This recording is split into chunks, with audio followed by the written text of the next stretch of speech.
Kisses in Brussels have been few and far between. But Rachel Reeves is the first UK Chancellor in 8 years to attend a Eurogroup meeting, as Britain leans back into its European ties.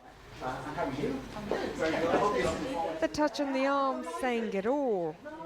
So today is a milestone moment, the first British Chancellor to come to a Eurogroup meeting since the UK left the European Union.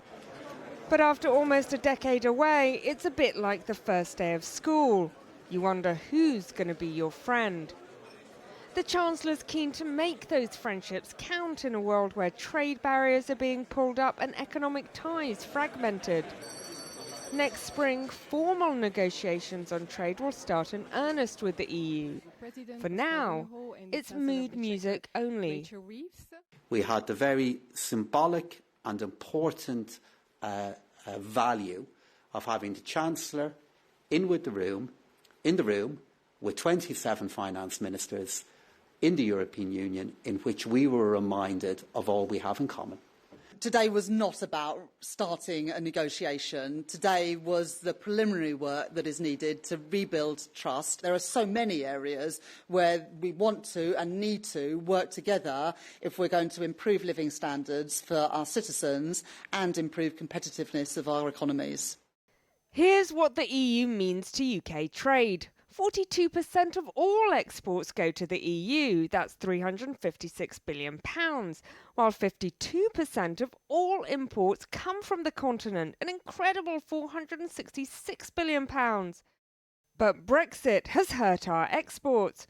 While the rest of the world enjoyed a post-COVID boom, Britain was locked out, stifling key industries like pharma. Across the pond, our trade with the US accounts for 22% of our exports and 13% of what we buy from abroad, while China makes up 4% of our exports and 7% of our imports, a small but critical player.